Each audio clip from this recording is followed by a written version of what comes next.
สบายดีทุกคนมื้อนี้เราจะพามาเบิ่งภาพบรรยากาศในการลงฝึกอบรมครั้งที่1ของเราเนาะซึ่งจะมาในหัวข้อที่ว่าธงผ้าฮักโลกเด้อและจะเป็นยังไงนั้นไปติดตามกันเลย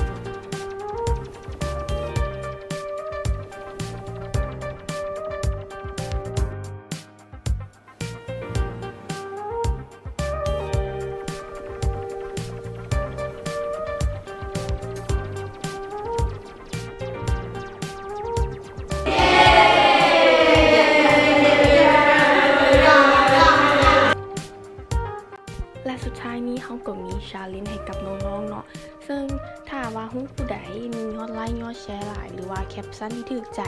รับไปเลยถุง DSDT จากทีม Sky สุดท้ายนี้กิจกรรมของเขาก็ได้จบลงไปแล้วแต่ต่อไปจะเป็นกิจกรรมหัวข้อใดนั้นฝากติดตามและเป็นกำลังใจให้กลุ่ม Sky ในเด้อ